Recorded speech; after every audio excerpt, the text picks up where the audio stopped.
सभी को नमस्कार। आईएमए परिवार के यूट्यूब चैनल पर आप सभी का हार्दिक स्वागत और अभिनंदन। बात चल रही थी हमारी नेशनल इनकम की।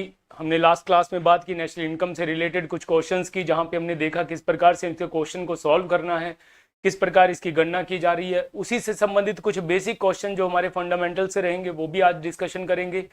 और वीडियो शुरू करते हैं को आपके जो क्वेश्चन है वो शुरू करें उससे पहले आप सभी इस लिंक को शेयर कीजिए, ज़्यादा से ज़्यादा इस चैनल को सब्सक्राइब कीजिए और वीडियो को लाइक कर दीजिए। आए हैं हम वीडियो को देखने, तो सबसे पहले आप जो भी है, ये आप लोगों से आग्रह रहेगा ये कि आप अपने वीडियो को जो अपने सोशल मीडिया प्लेटफॉर्म से वहाँ पे जरूर शेयर कीजिए, ताकि ज़्यादा से ज़्यादा आपके जो साथी हैं उनको भी इस वीडियो का लाभ हो, क्योंकि यहाँ से क्वेश्चन आपके बनते हैं इंडियन इकोनॉमी के जो भी रहते हैं।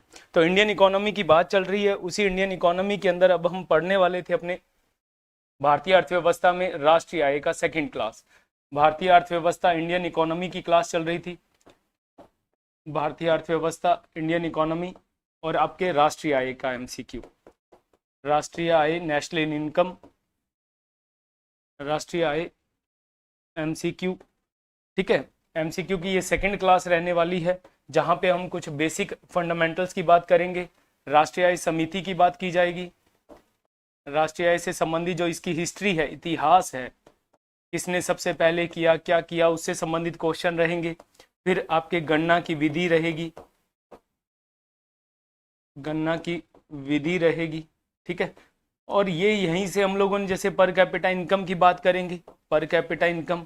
फिर हम बात करेंगे यहीं पे हिंदू वृद्धि दर यानी कि हिंदू ग्रोथ रेट, हिंदू वृद्धि दर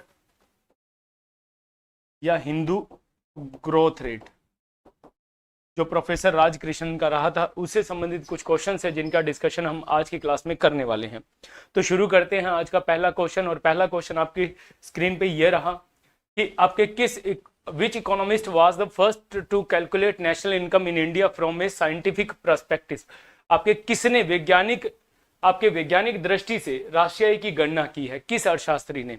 अब देखिए, भारत के अंदर जब गणना होती है, दुनिया के अंदर गणना होती है, तो अलग अलग नाम आते हैं। तो देखते हैं हम यहाँ पे कुछ क्वेश्चन, यहाँ पे लिखते हैं राष्ट्रीय आय की सर्वप्रथम गणना, राष्ट्रीय आय की सर्वप्रथम गणना। अलग अलग कुछ क्वेश्चंस बनेंगे भाई। भारत के अंदर सबसे पहले आपके राष्ट्रीय आय की जो गणना की है वो किसने की है? अब अलग अलग नाम है, डीआर गोडगिल का नाम है, वीकेआरवी राव का नाम है, मनमोहन सिंह का नाम है। वाई के अलग कमेटी जो हम लोग पढ़ते हैं कि आपकी गरीबी के टाइम वाई के अलग को पढ़ा जाएगा, डीआर गोडगिल पढ़े जाएंगे, वीकेआरवी राव भी पढ़े जाएंगे। इसी तरह से हम आगे चलेंगे तो हमारे यहाँ पे देखा जाएगा आपके कि भारत के एक वयोवृद्ध नेता है, जिनको हम देखेंगे कि भारत के अंदर 1867-68 के अंदर अपने आके वो क्या करने वाले हैं, आपके देश का नेशनल इनकम काउंट करने वाले हैं। तो नेशनल इनकम के ऊपर आपके कुछ क्वेश्चंस रहते हैं। फिर हम देखते हैं कि दुनिया के अंदर सबसे पहले कौन कर रहे हैं, तो साइमन कुजनेट्स करते हैं, जिनको 1971 के अंदर आपके लिए इसके लिए आपके नोबेल पुरस्कार भी मिलता है। तो देखिए, दुनिया के अंदर सबसे फर्स्ट अगर देखा जाए दुनिया में, तो वो है आपके साइमन कुजनेट्स।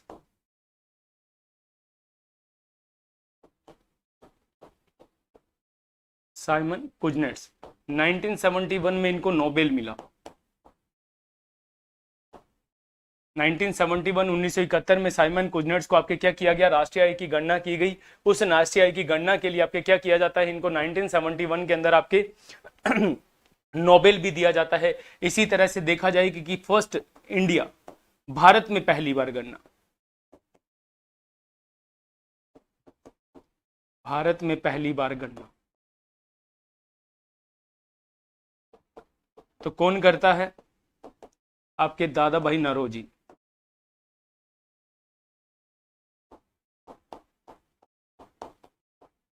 दादा भाई नौरोजी। ठीक है, un British rule in India, un British rule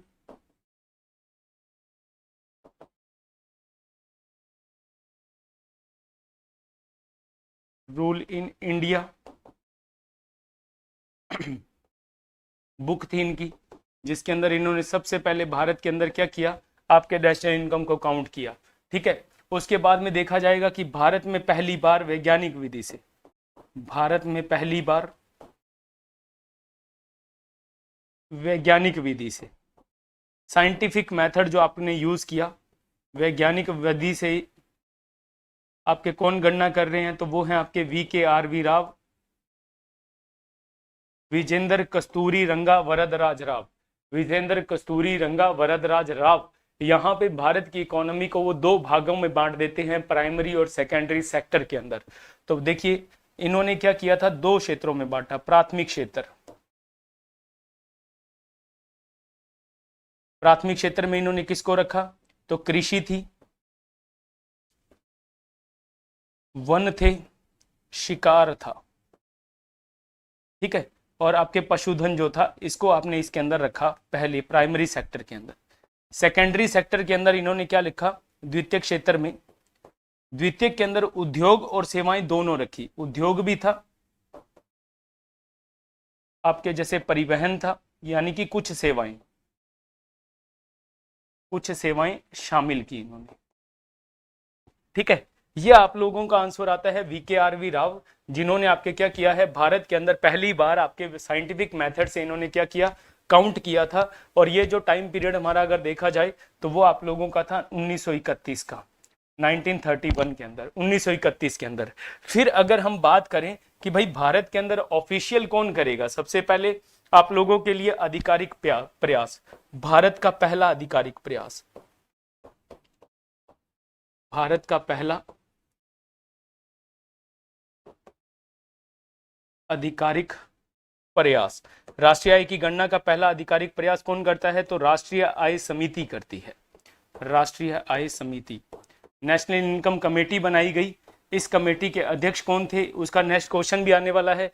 इस राष्ट्रीय आय समिति ने भारत में पहली बार आपके क्या किया है, आधिकारिक प्रयास किया। और जब हमने देखा कि भारत के अंदर, आजाद भारत का पहली बार जब रुपए का अवमूल्यन होता है 1949 में, रुपए का अवमूल्यन हुआ, उसी समय पे आपके क्या किया गया कि आपके राष्ट्रीय आय समिति बनाएगी। उसी राष्ट्रीय आय समिति ने भारत के अंदर आके पहली बार आधिकारिक रूप से आपके नेशनल इनकम के डाटा दे दिए। और उसी के साथ में हमने देखा कि जो भारत की नेशनल इनकम है वो 8,710 करोड़ रुपए के आसपास रहेगी। और उसी के साथ में हम देखेंगे पर कैपिटा इनकम कितना है। तो पहला आपका ऑप्शन था किस अर्थशास्त्री ने भारत में सबसे पहले वैज्ञानिक दृष्टि से, अगर वैज्ञानिक दृष्टि से बात आई तो आपके कौन आ जाएंगे, VKRV राव। अगर पहली बार अगर बात की जाए कि कौन था जिन्होंने आपके गणना की, तो दादा भाई नौरोजी हैं, ठीक है। आपके जो बुक रहने वाली है इनकी,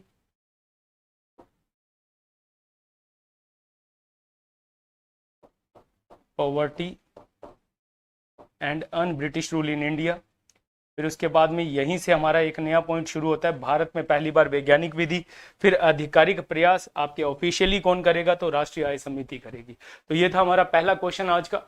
चलते हैं नेक्स्ट क्वेश्चन की तरफ। तो नेक्स्ट क्वेश्चन हमारा आता है वर्ष 1949 के अंदर भारत सरकार द्वारा नियुक्त राष्ट्रीय आय समिति का अध्यक्ष किसे बनाएगा। जस्ट अभी बात कर आया, नेशनल इनकम कमेटी, जिसने भारत के अंदर पहली बार आके नेशनल इनकम का क्या किया, काउंट किया, आधिकारिक प्रयास किया गया, ऑफिशियल आप लोगों को डाटा दिया। तो वो कौन थी, नेशनल इनकम कमेटी। देखिए भारत में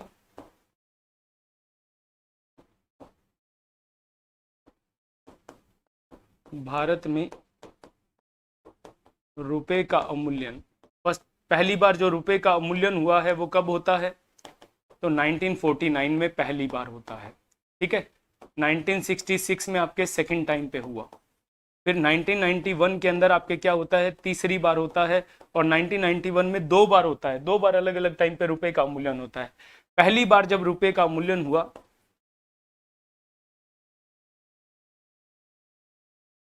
प्रथम बार रुपए का अवमूल्यन या डीवैल्यूएशन जो होता है, अवमूल्यन होने पर राष्ट्रीय आय समिति का गठन किया गया। नेशनल इनकम समिति, राष्ट्रीय आय समिति का गठन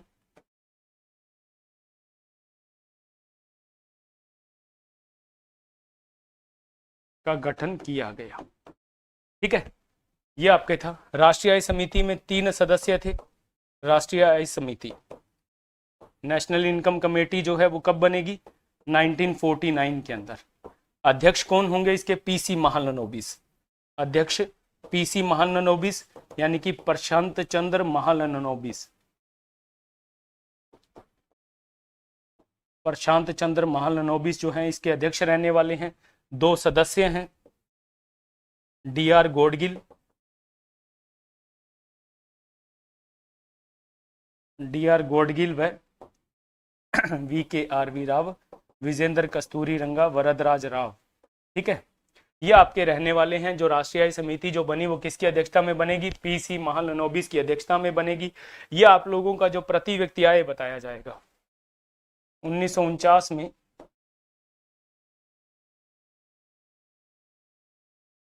प्रति व्यक्ति आय जो था वो कितना था? 225 रुपये। राष्ट्रीय आय 8,710 करोड़ रुपए। ये हमारा बताया था किन्होंने? पीसी महालनोबिस। यही पीसी महालनोबिस भारत के आगे चलकर क्या बनेंगे? एक आपके नेहरू जी के आर्थिक सलाहकार बनेंगे और वही हमारे सेकंड इंडस्ट्रियल पॉलिसी लेकर आएंगे। भारत की द्वितीय औद्योगिक नीति, जिसे आपके इंडियन आपके इकोनॉमिक कॉन्स्टिट्यूशन कहा जाता है, सेकंड आपके जो इंडस्ट्रियल पॉलिसी है उसी के आपके जनक बनेंगे पीसी महालनोबिस।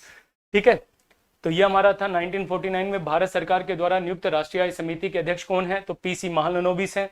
जो भारत में पहली बार जब रुपए का मूल्यन होता है 1949 में, उस समय पे आपके राष्ट्रीय आय समिति का गठन किया जाता है। 3 सदस्य थे, जिसमें से एक अध्यक्ष कौन है? पीसी महालनोबिस।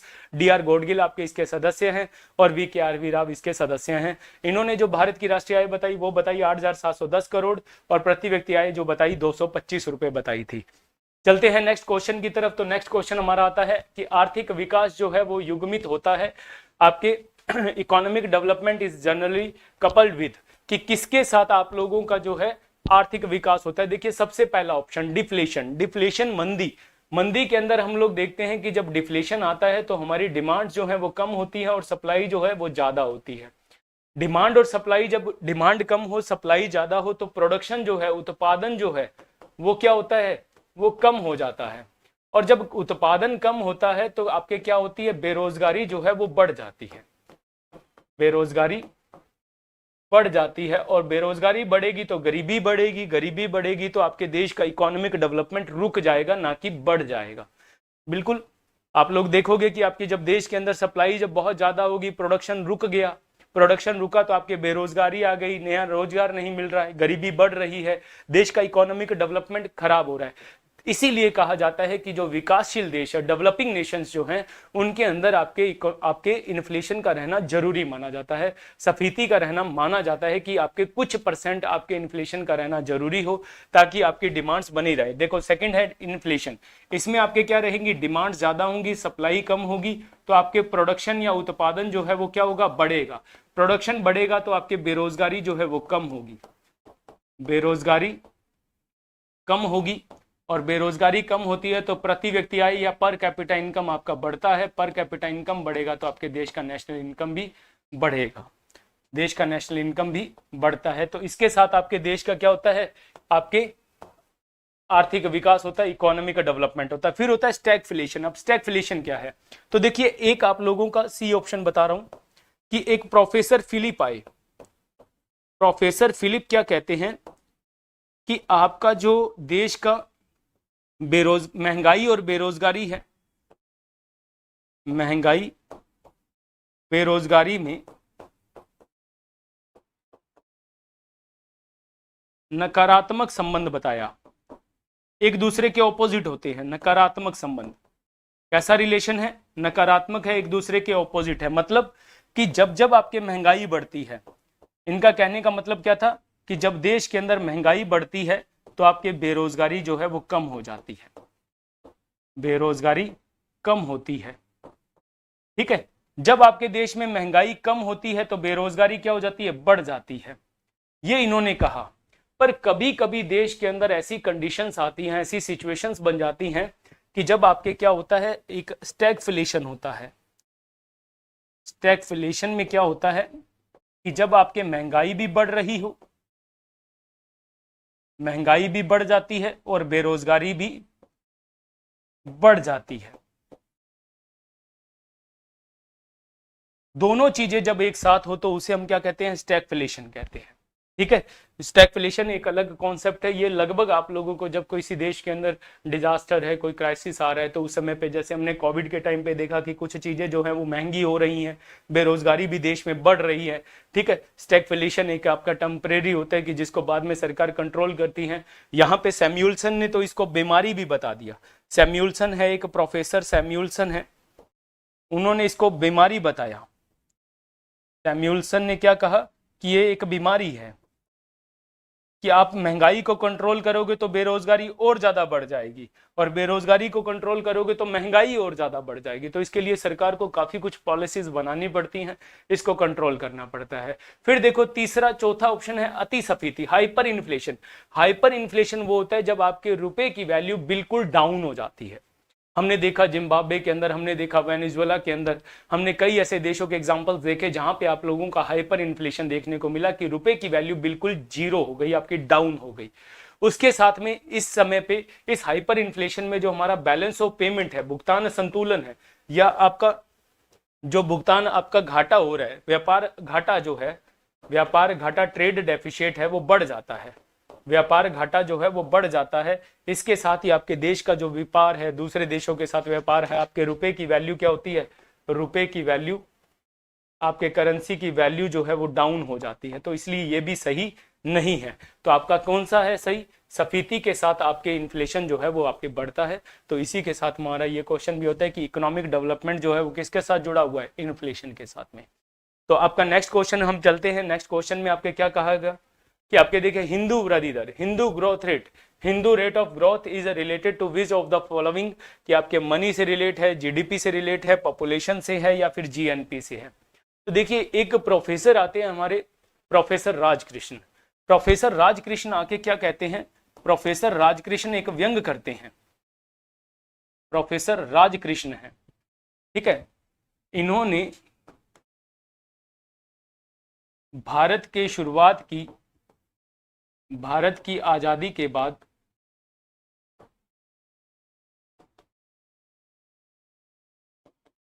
शुरुआती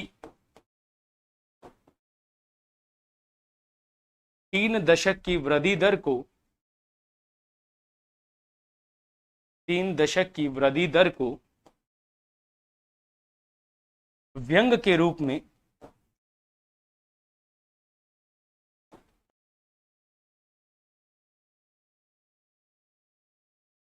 हिंदू वृद्धि दर कहा,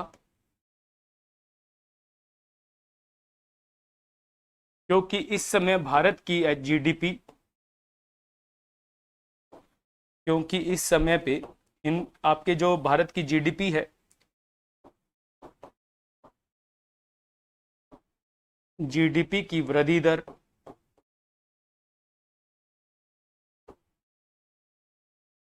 3.5%,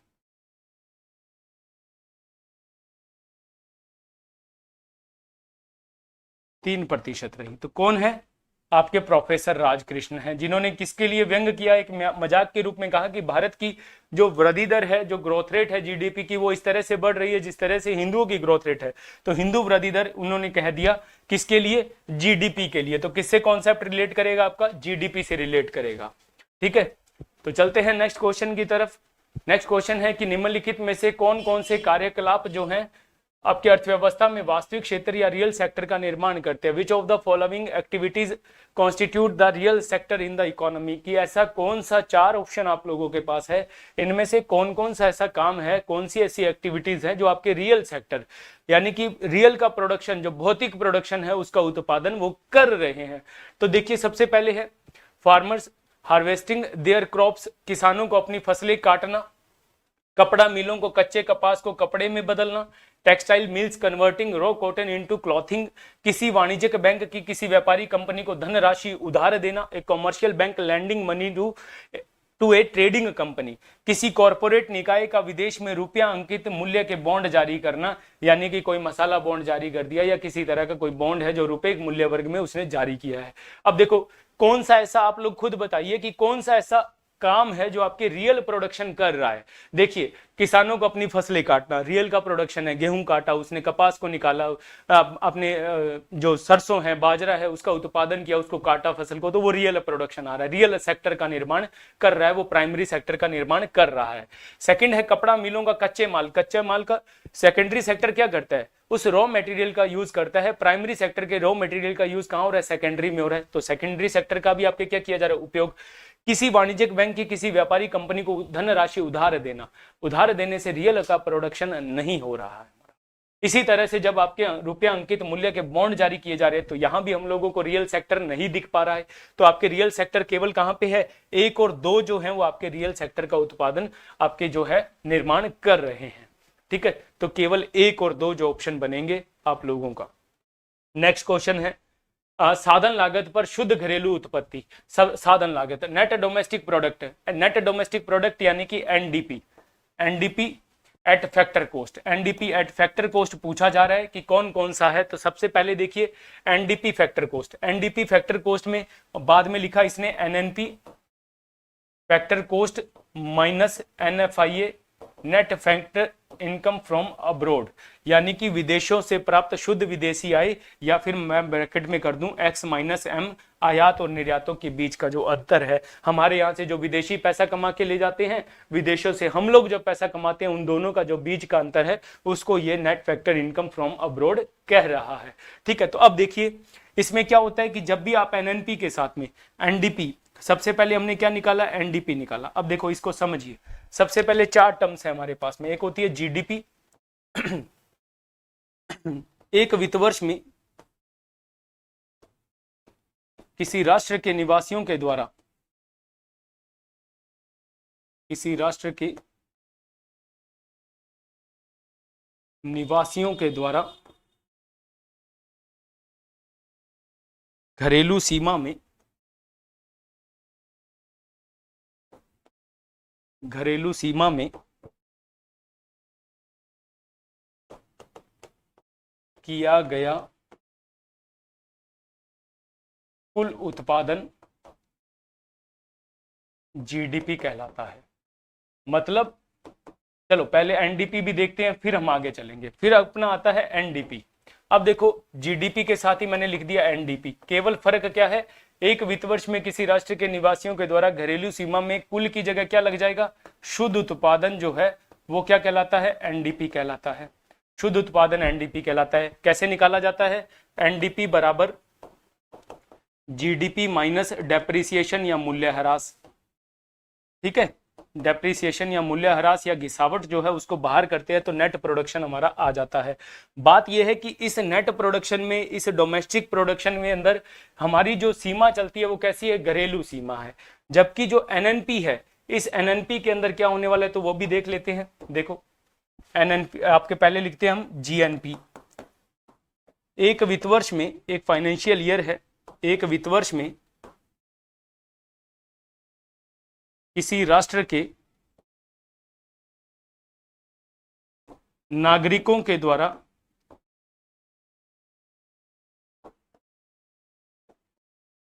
किया गया कुल उत्पादन, किया गया कुल उत्पादन जीएनपी है, ग्रॉस नेशनल प्रोडक्ट है, जीएनपी होता है।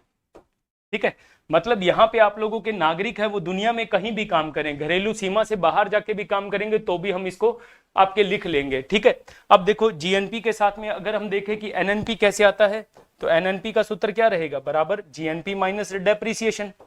ठीक है, यहां आपके कुल की जगह क्या आ जाएगा, एनएनपी के अंदर क्या आता है, शुद्ध आ जाता है। ठीक है, शुद्ध उत्पादन हो जाता है। अब देखो कि जब आपके विदेशी जो इनकम है, आपके विदेशी इनकम इसमें इंक्लूड होती है, विदेशी आय इसमें इंक्लूड रहती है, जबकि आपके जीडीपी के अंदर इंक्लूड नहीं रहती। अब देखो जब आप एनएनपी से एनएफआईए यानी कि विदेशी मुद्रा को निकाल दोगे तो आपके पास क्या आ जाएगा, एनडीपी आ जाएगा।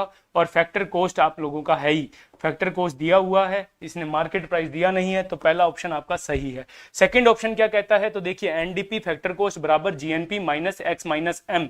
तो जीएनपी से जब हम x माइनस एम बाहर करते हैं तो आपका क्या आ जाता है, ये जीडीपी आ जाएगा। ये आपकी जीडीपी आती है, ना कि आपके जो ऑप्शन जो बन रहा है यहाँ पे जीएनपी की जगह क्या बनेगा, जीडीपी बनेगा। तीसरा जो है एनडीपी फैक्टर कॉस्ट माइनस आपका एनएनपी माइनस डेप्रिसिएशन करते हैं तो जीएनपी आता है, जीएनपी आपका आ रहा है, ठीक है। तो इधर से आपके कुछ नन ऑफ द अबव है, तो पहला ऑप्शन आपका सही रहता है, एनडीपी फैक्टर कॉस्ट बराबर, क्योंकि जब हम विदेशी इनकम को जो हमारा x माइनस एम था, हम क्या करेंगे इसमें से x को तो हमारे इस एनडीपी में जोड़ चुके हैं, जो हमारा आपके यहाँ पे हमारी घरेलू सीमा के अंदर जो हमने उत्पादन किया है उसको हम केवल एनडीपी में जोड़ेंगे।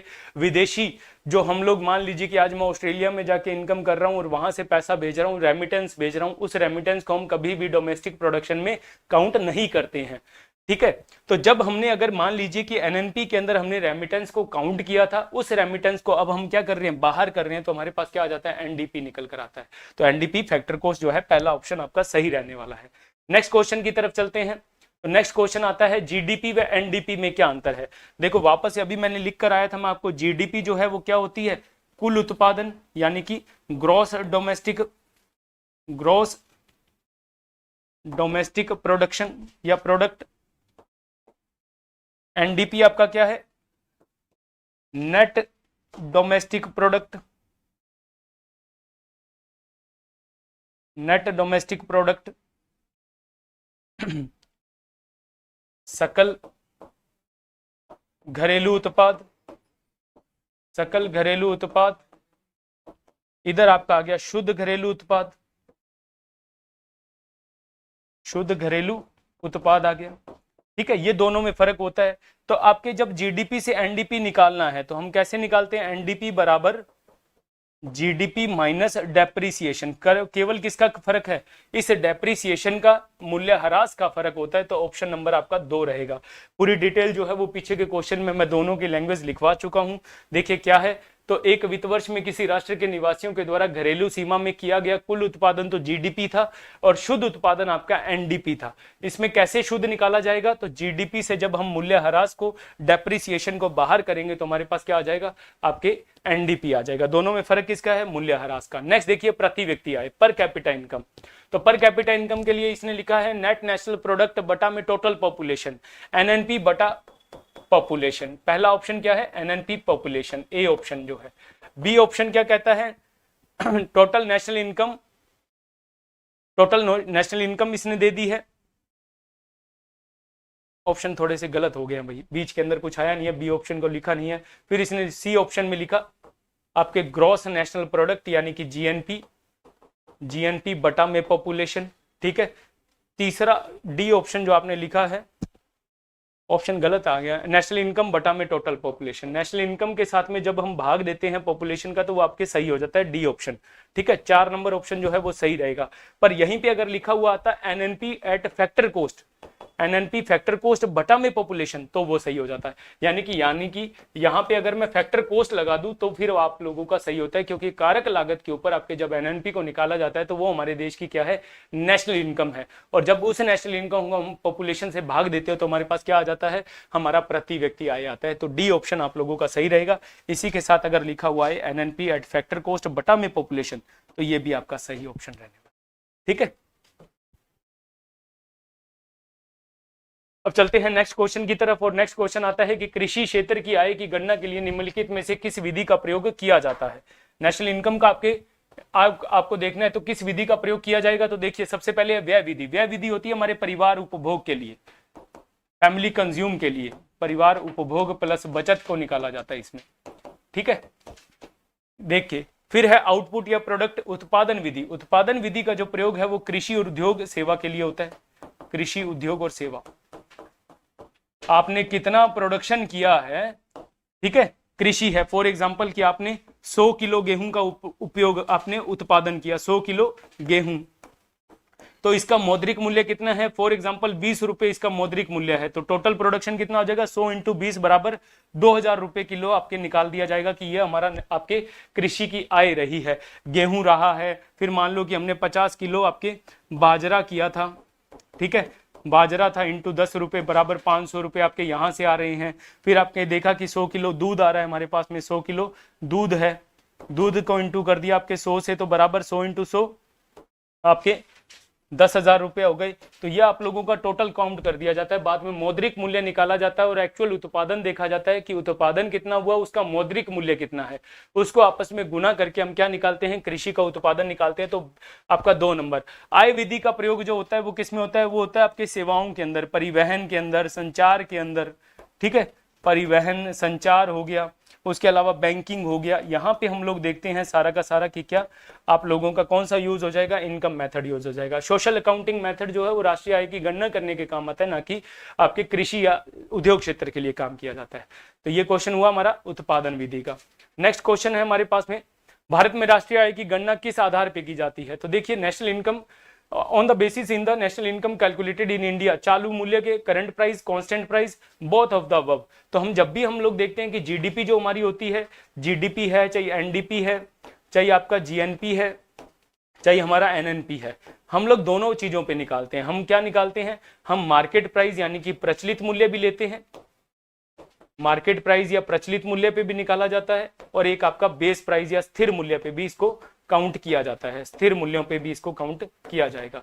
तो आपके दोनों ही रहने वाले हैं, उपरोक्त दोनों आपके स्थिर मूल्य, करंट प्राइस, ठीक है। स्थिर मूल्य अभी जो जैसे हमारा एक बेस ईयर होता है, जैसे अभी चल रहा है 2011-12 का एक आधार वर्ष लिया जाएगा, ठीक है। फिर देखो कि प्रचलित मूल्य जो होते हैं आपके, रियल जीडीपी जो होती है, एक होती है रियल जीडीपी, रियल जीडीपी होती है जीडीपी एट बेस प्राइस, स्थिर मूल्यों पे, ठीक है। स्थिर मूल्यों पे जो जीडीपी की काउंट किया जाता है उसको हम रियल जीडीपी या वास्तविक जीडीपी कहते हैं। एक होती है हमारी नॉमिनल जीडीपी, नॉमिनल जीडीपी बराबर GDP at market price, GDP at market price आपके चालू मूल्य या प्रचलित मूल्य, चालू या प्रचलित मूल्य। फिर इन दोनों का ही उपयोग करके हम क्या निकालते हैं, जीडीपी डिफ्लेटर भी निकालते हैं, जीडीपी डिफ्लेटर, जीडीपी डिफ्लेटर या जीडीपी अपस्फीति कारक। आजकल महंगाई की गणना करने के लिए इसका उपयोग किया जा रहा है भाई। अपस्फीति कारक बराबर नॉमिनल जीडीपी बटा में रियल जीडीपी इंटू 100। इस प्रकार से हम क्या निकालते हैं, जीडीपी डिफ्लेटर का भी काउंट करते हैं, जिसकी आगे की क्लास एक स्पेशल शॉर्ट्स में हम समझेंगे जीडीपी डिफ्लेटर को कि क्या होता है जीडीपी डिफ्लेटर। तो बने रहें क्लास के साथ में, इस सीरीज के साथ में। बिना कहे आप लोग इसी चैनल को सब्सक्राइब कीजिए और ज़्यादा से ज़्यादा अपने जो वीडियोस हैं उसको लाइक कीजिए और ज़्यादा से ज़्यादा लोगों के साथ शेयर कर दीजिए। तो आज का लास्ट क्वेश्चन आता है कथन कारण के ऊपर, एक कि वर्ष, यद्यपि वर्ष 1947 के बाद की अवधि में भारत की राष्ट्रीय आय कई गुना बढ़ गई है, नेशनल इनकम बढ़ गई है, परंतु प्रति व्यक्ति आय के अंदर कोई सुदृढ़ सुधार नहीं हुआ है। लगता है क्या तुम लोगों को कि हमारी जो 1947 में जो हमारा पर कैपिटा इनकम हुआ करता था वही आज है? बताइए, है? All through India's national income has increased manifold since 1947 there has been no substantial improvement in the per capita income level, की आपका पर कैपिटा इनकम जो है वो उसी टाइम का पड़ा हुआ है जो 1947 में था। तो गलत हो गया। सबसे पहले हम लोग देखते हैं कि ए और आर में से अगर कोई गलत है तो फिर तो आंसर आ गया, क्योंकि ऑप्शन ही ऐसा है कि ए गलत है और आर सही होगा। तो देखो ए गलत है, क्योंकि हमारा नेशनल इनकम के अंदर बहुत अच्छा सुधार हमने किया है। हर साल हमारा नेशनल इनकम जो है वो बढ़ रहा है, पर कैपिटा इनकम भी बढ़ रहा है हमारा, ठीक है। फिर देखिए कारण क्या दिया कि भारत की जनता का काफी बड़ा भाग अब भी गरीबी रेखा के नीचे रह रहा है। तो ये बात सही है, क्योंकि अभी भी बड़ा एक पॉपुलेशन का भाग जो है वो हमारा देश का जो है इसके नीचे आपके जो आपका जो गरीबी है, जो पॉवर्टी लाइन हमारी है, पॉवर्टी लाइन जो है ऊपर एपीएल है, अब पॉवर्टी लाइन वाले नीचे बीपीएल।